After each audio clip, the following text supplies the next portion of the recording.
사랑합니다. 네, 오늘도 하나님 아버지의 마음을 시원케 하고 또 하나님께서 가장 기뻐하시는 예배 자리에 나오신 우리 덕진 가족 여러분, 주님의 이름으로 크게 환영하며 넘치도록 축복합니다. 자, 옆에 계신 분 바라보며 우리 반갑게 인사할까요? 사랑합니다. 축복합니다. 네. 특별히 오늘 이 시간 우리 중고등부 우리 청년대 앞에 함께 예배하고 있는데요. 이제 수련을 앞두고 있습니다. 그래서 함께 하나님 앞에 또 믿음의 고백 드리고 또 은혜 받을 준비를 단단히 하고 있습니다. 오늘 함께 예배하는 우리 중고등부, 우리 청대학부, 우리 청년들 향해 우리 뜨거운 응원의 또 격려의 박수 한번 부탁드리겠습니다.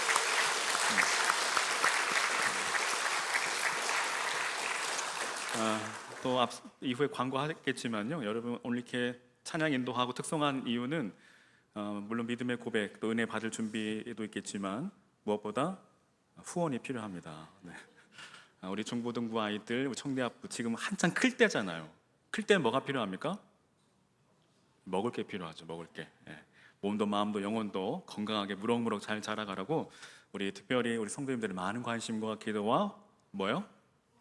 후원을 부탁을 드립니다. 또 특별히 기도해 주셔서 우리 아이들이 이번 여름 수련을 통해 꼭 예수님 인격적으로 만나고 그 삶의 방향이 주님께로 확실히 정해지는 귀한 시간 되기를 간절히 소망하고 축원합니다. 아멘. 네, 오늘은 소아시아 7교회 가운데 6번째 교회인 이 빌라델피아 교회를 향한 주님의 그 말씀을 함께 살펴보려고 합니다. 그러니까 지금까지 우리는 에베소 교회와 서머나 교회, 또 버가모 교회, 도아디라 교회, 그리고 4대 교회를 차례로 살펴보았습니다. 에베소 교회는 진리를 지켰지만 처음 사랑을 잃어버렸고, 4대 교회는 환난과 가난 가운데서도 믿음을 끝까지 지켰습니다. 버가모 교회는 사탄의 권좌가 있는 곳에서도 주님의 이름을 붙들었지만 교회 안에 스며든 타협 앞에서 회개를 촉구받았습니다. 도아디라 교회는 사랑과 믿음과 섬김과 인내가 풍성했지만 거룩함을 잃어버릴 위기에 놓여 있었습니다. 4대 교회는 이름은 살아 있었지만 실상은 죽은 교회였습니다. 근데 오늘 우리가 만나게 된 이 빌라델피아 교회는 조금 다릅니다. 예수님께서 7교회 가운데 책망 없이 칭찬만 하신 교회는 서머나 교회, 그리고 빌라델피아 교회 단 2교회뿐입니다. 그렇다면 빌라델피아 교회는 무엇이 특별했기에 칭찬을 받았을까요? 교회의 규모가 컸기 때문일까요? 세상적으로 성공했기 때문일까요? 재정이 풍성했기 때문일까요? 본문은 오히려 정반대를 말씀합니다. 주님은 그들을 향하여 이렇게 말씀하십니다. 내가 작은 능력을 가지고도. 즉 그들은 세상이 부러워할 만한 교회가 아니었습니다. 영향력이 큰 교회도 아니었습니다. 눈에 띄는 업적을 가진 교회도 아니었습니다. 그러나 주님은 그들을 향하여 가장 아름다운 칭찬을 아끼지 않으십니다. 바로 이 지점에서 빌라델피아 교회의 모습은 오늘 우리의 삶과 매우 맞닿아 있습니다. 즉 우리 역시 부족한 형편 속에서 하루하루를 견디고 흔들리는 마음을 붙들며 주어진 자리에서 믿음을 지키기 위해 몸부림치며 살아갈 때가 더 많기 때문입니다. 그러니까 요즘 성도님들을 만나 이야기를 나누다 보면 이런 이야기를 참 많이 듣곤 합니다. 목사님, 그냥 버티고 있습니다. 직장에서 버티고 있습니다. 사업장에서 버티고 있습니다. 병마와 싸우며 버티고 있습니다. 가정을 지키기 위해 버티고 있습니다. 신앙도 겨우 붙들고 버티고 있다고 말씀하는 분들도 계십니다. 생각해보면 우리의 인생은 화려한 성공의 이야기보다 믿음을 잃지 않기 위해 버텨온 시간의 이야기일 때가 더 많습니다. 결국 믿음의 가장 큰 싸움은 대단한 일을 이루는 것이 아닙니다. 남들보다 더 큰 능력을 갖는 데 있는 것도 아닙니다. 어떤 상황에서도 주님을 놓지 않고 끝까지 믿음을 지키는 데 있습니다. 예수님께서도 마태복음 24장 13절에 끝까지 견디는 자는 구원을 얻으리라고 말씀하십니다. 또한 히브리서 10장 36절에서도 너희에게 인내가 필요함은 하나님의 뜻을 행한 후에 약속을 받기 위함이라고 말씀합니다. 그러므로 하나님께서 기뻐하시는 믿음은 순간의 열정이 아니라 끝까지 견디는 믿음이며 잠시 빛나는 믿음이 아니라 끝까지 신실한 믿음입니다. 그 대표적인 인물이 바로 사도 바울이죠. 그는 그의 생애 끝에서 이렇게 고백합니다. 나는 선한 싸움을 싸우고 달려갈 길을 마치고 믿음을 지켰노라.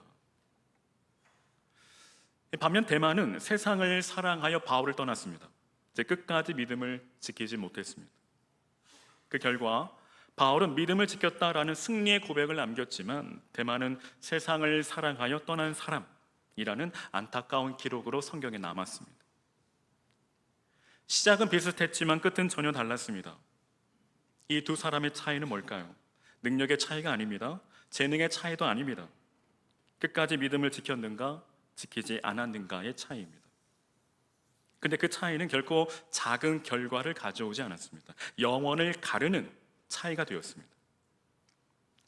즉 사도 바울에게는 하늘의 상급과 영원한 하나님의 나라가 예비되어 있지만 데마는 영원한 것을 놓치고 말았습니다. 오늘 주님께서 칭찬하신 이 빌라델피아 교회도 바로 그런 교회였습니다. 즉 큰 능력을 가진 교회는 아니었지만 끝까지 믿음을 지킨 교회였습니다. 그렇다면 이 작은 능력으로 끝까지 신실할 수 있었던 그 비결은 무엇이었을까요? 오늘 보면은 세 가지 은혜를 우리에게 가르쳐 줍니다. 첫째, 우리의 인생은 우리의 작은 능력에 있는 것이 아니라 다윗의 열쇠를 가지신 예수님 손에 달려 있습니다. 7절을 함께 보겠습니다. 빌라델비아 교회의 사자에게 편지하라. 거룩하고 진실하사 다윗의 열쇠를 가지신 이 곧 열면 닫을 사람이 없고 닫으면 열 사람이 없는 그가 이르시되. 근데 본문을 읽다 보면 한 가지 질문이 생깁니다. 왜 예수님은 지금 빌라델피아 교회의 형편을 먼저 말씀하지 않고 먼저 자신의 모습을 소개하고 계실까요? 그 이유는 분명합니다. 빌라델피아 교회가 끝까지 붙들어야 할 것은 자신들의 작은 능력이 아니라 다윗의 열쇠를 가지신 예수님이었기 때문입니다. 그러니까 우리도 어려움을 만나면 먼저 현실을 바라봅니다. 지금의 내 형편이 어떠한지, 내게 무엇이 있는지, 내가 무엇을 할 수 있는지부터 생각합니다. 계산합니다. 그러나 주님은 현실보다 먼저 나를 보라고 말씀하십니다.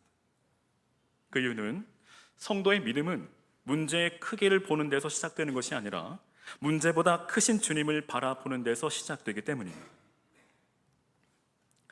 그 가운데 먼저 예수님은 자신을 거룩하신 이라고 소개하십니다.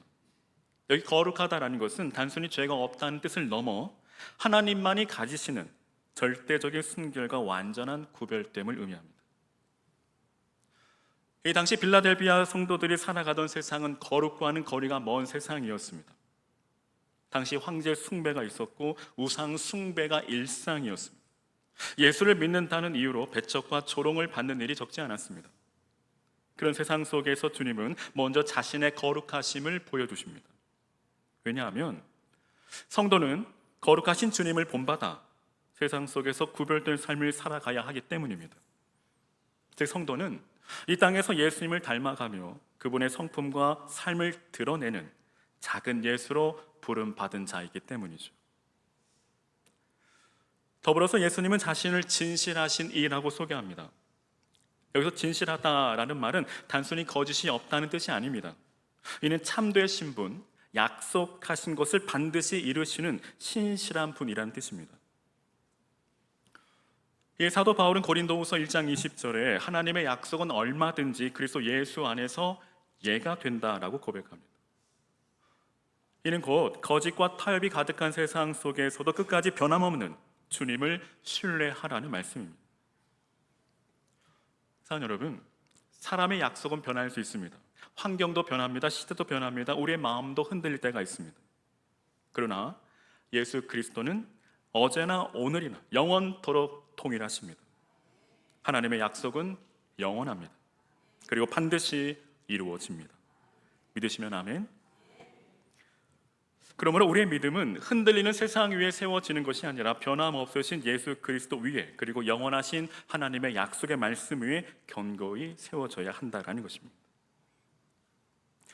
이어서 예수님은 자신을 다윗의 열쇠를 가지신 이라고 소개합니다. 이 표현은 이사 22장 22절 말씀을 배경으로 합니다. 당시 왕궁을 관리하던 이 청지기 엘리야김은 이 다윗의 집의 열쇠를 맡아 왕을 대신하여 문을 열고 닫는 권한을 가지고 있었습니다. 그의 결정은 곧 왕의 결정이었습니다. 그러나 그것은 장차 오실 메시아의 예표였습니다.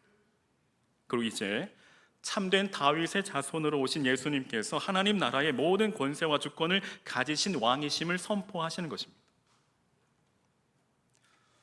그래서 주님은 이렇게 말씀하십니다. 열면 닫을 사람이 없고 닫으면 열 사람이 없다. 이 말씀은 단순히 문 하나를 여닫는 의미가 아닙니다.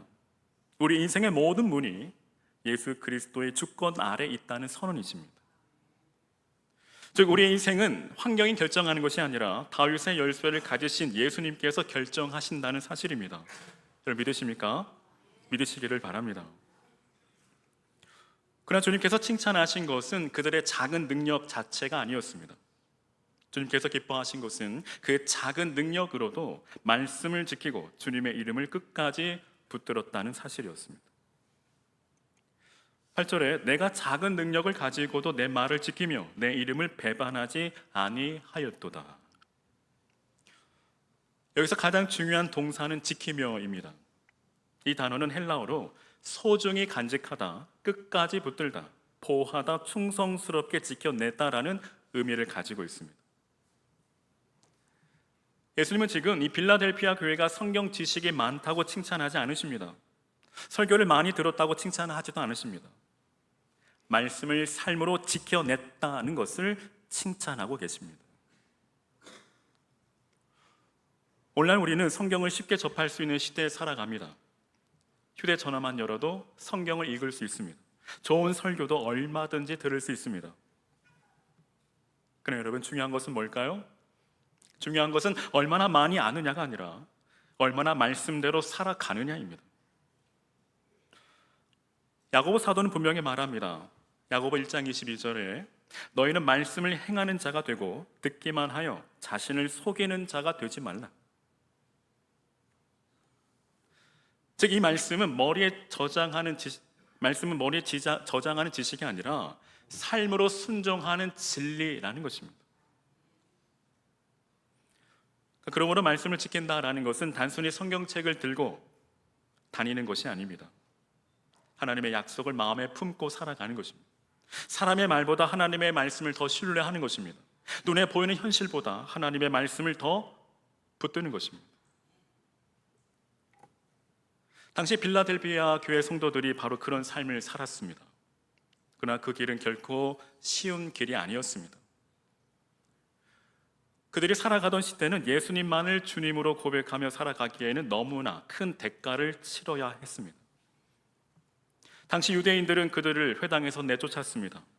예수는 메시아가 아니다라고 말하며 그들을 하나님의 백성이 아니라고 정죄했습니다. 믿음 때문에 공동체에서 배척당하고 가족과 친척들에게조차 외면받는 일도 허다했습니다. 또한 로마 사회는 황제를 주라고 고백하기를 요구했습니다. 황제에게 향을 피우고 가이샤가 주님입니다 라는 말 한마디만 하면 아무런 문제가 없었습니다. 장사도 계속할 수 있었고 사람들과의 관계도 유지할 수 있었으며 사회생활도 편안하게 이어갈 수 있었습니다. 그러나 그들은 편안함보다 끝까지 하나님의 말씀을 붙들었습니다. 자신의 이익보다 끝까지 복음을 붙들었습니다. 사람들의 인정보다 끝까지 예수님의 이름을 붙들었습니다. 그래서 주님은 이어서 말씀하십니다. 내 이름을 배반하지 아니하였도다. 그래서 배반하다라는 것은 단순히 입으로 예수님을 부인하는 것만을 의미하지 않습니다. 삶으로 예수님을 부인하는 것도 포함됩니다. 즉 말로는 주님을 믿습니다라고 하면서 삶에서는 여전히 세상의 가치관을 따라 살아간다면 그건 역시 주님의 이름을 부인하는 것이죠. 배반하는 것입니다. 부끄럽게 하는 것입니다. 반대로 비록 사람들이 알아두지 않아도 손해를 보더라도 불이익을 당하더라도 예수님의 이름 때문에 믿음을 지키는 사람을 주님은 결코 잊지 않으십니다. 여러분, 오늘 우리의 신앙도 크게 다르지 않습니다. 오늘 우리를 향하여 끊임없이 타협을 요구하는 세상이 있습니다. 그 정도는 괜찮아. 너무 원칙대로 살 필요 없어. 세상과 조금 섞여도 괜찮아. 이런 목소리는 날마다 들려옵니다. 그러나 주님은 오늘도 우리에게 동일하게 말씀하십니다. 내 말을 지키라. 내 이름을 부인하지 말라. 사랑하는 여러분, 주님은 오늘 우리에게 큰 능력을 요구하지 않으십니다. 끝까지 말씀을 붙들고 끝까지 주님의 이름을 붙드는 그 신실함을 원하십니다. 그러므로 우리의 능력이 작아도 괜찮습니다. 우리의 형편이 부족해도 괜찮습니다. 그러나 하나님의 말씀만은 결코 놓지 말아야 합니다. 왜냐하면 사실 사람이 말씀을 붙드는 것 같지만 사실 말씀이 우리를 붙들고 있기 때문입니다. 이것이 빌라델피아 교회가 끝까지 신실할 수 있었던 그 일체의 비결입니다. 사랑하는 여러분, 하나님께서는 우리의 능력의 크기를 보시는 분이 아닙니다. 작은 능력일지라도 말씀을 붙들고 끝까지 신실한 사람을 기뻐하십니다. 그러므로 우리의 능력이 아니라 하나님의 말씀을 붙드시기를 바랍니다. 사람들은 결과를 보지만 하나님은 말씀 앞에 끝까지 서 있는 우리의 그 신실하심을 보십니다. 지금 자신의 연약한 형편만 바라보며 낙심하고 계십니까? 혹 자신의 부족함 때문에 믿음마저 흔들리고 계신가요? 그렇다면 기억하시기를 바랍니다. 주님께서는 빌라델피아 교회의 연약함을 문제 삼지 않으셨습니다. 오히려 그 연약한 형편 속에서도 말씀을 지키고 주님의 이름을 부인하지 않았던 그들의 신실함을 가장 귀하게 보셨습니다.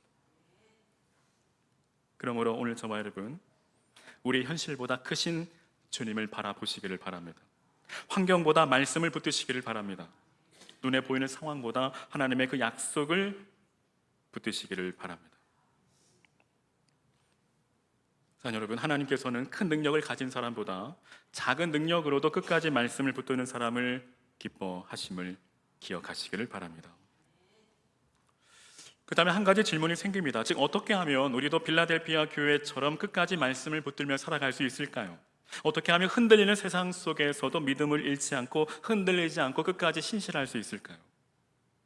둘째로, 끝까지 믿음을 지키는 힘은 인내의 말씀에서 나옵니다. 여러분, 작은 능력을 가지고 끝까지 신실하게 살아간다는 것은 결코 쉬운 일이 아닙니다. 처음 믿는 것은 어렵지만 더 어려운 것은 끝까지 믿는 것입니다. 처음 순종하는 것도 쉽지 않지만 더 어려운 것은 계속 순종하는 것입니다. 그래서 주님은 빌라델피아 교회의 신실함을 이렇게 설명하십니다. 내가 나의 인내의 말씀을 지켰은즉 나도 너를 지켜 시험의 때를 면하게 하리라. 그래서 우리는 한 가지 질문을 하게 됩니다. 인내의 말씀이란 무엇일까요? 이것은 인내에 대한 말씀이란 뜻도 있지만 원문의 의미를 살펴보면 나를 끝까지 인내하며 따르라는 말씀, 그리고 내가 끝까지 인내한 것처럼 너희도 끝까지 견디라는 말씀이라는 의미로 해석됩니다. 즉, 우리 주님은 십자가를 앞두고도 끝까지 순종하셨죠. 조롱을 받으시고 버림받으시고 십자가의 고통 가운데서도 끝까지 아버지의 뜻을 이루셨습니다. 빌라델피아 교회는 바로 그 주님의 말씀을 붙들었습니다. 그래서 그들의 신앙은 순간의 열심이 아니라 끝까지 지속되는, 영속되는 신실함이었습니다. 특히 여기 인내로 번역된 이 헬라어는 휘포모네입니다. 이 단어는 단순히 참고 견디는 정도를 말하지 않습니다. 휘포는 아래에, 모네는 머물다, 떠나지 않다라는 뜻입니다. 즉, 무거운 짐 아래에 있으면서도 그 자리를 떠나지 않는 것입니다. 도망가지 않는 것입니다. 포기하지 않는 것입니다. 끝까지 그 자리를 지키는 것입니다. 이것이 성경이 말하는 인내입니다. 그리고 성경의 인내는 체념이 아닙니다. 억지로 버티는 것도 아닙니다. 소망을 품고 끝까지 주님을 붙드는 믿음의 연속성입니다. 사랑하는 여러분, 오늘날 우리는 빨리에 익숙한 시대를 살아갑니다. 무엇이든지 즉시 결과를 원합니다. 기도하면 곧바로 응답되기를 원합니다. 심은 대로 바로 거두기를 원합니다. 그러나 하나님의 시간은 우리의 시간과 다를 때가 많습니다. 믿음의 조상 아브라함도 약속받고 오랜 세월을 기다렸습니다. 요셉도 꿈을 받은 후 곧바로 총리가 된 것이 아닙니다. 다윗도 기름 부음을 받은 후 오랜 광야의 시간을 지나 왕이 되었습니다. 무엇보다 우리 주님도 십자가를 통과하신 후 부활의 영광에 이르셨습니다. 그러면 하나님께서 우리를 급하게 일하시는 분이 아니라 기다림 속에서 믿음을 빚어 가시는 분이라는 사실입니다. 빌라델피아 교회는 그 기다림의 시간을 견뎌냈습니다. 눈에 보이는 능력은 작았지만 말씀을 붙드는 믿음은 결코 작지 않았습니다. 사람들은 그들의 작은 현실을 보았지만 주님은 그들의 인내를 보셨습니다. 그래서 주님은 그들에게 놀라운 약속을 주시죠. 나도 너를 지켜 시험의 때를 면하게 하리라. 근데 여러분, 이 말씀은 성도는 시험을 전혀 당하지 않는다는 뜻이 아닙니다. 오히려 시험 가운데서도 주님께서 친히 붙드시고 끝까지 그 믿음을 지켜주신다는 약속입니다. 즉 이는 빌라델피아의 교회가 주님을 붙든 것이 아니라 결국은 주님께서 빌라델피아 교회를 붙들어 주셨다라는 말씀입니다. 그리고 이것이 바로 은혜입니다. 사랑하는 여러분, 혹 지금 믿음의 자리를 지키는 것이 버겁게 느껴지십니까? 기도해도 응답이 보이지 않아 낙심하고 계신가요?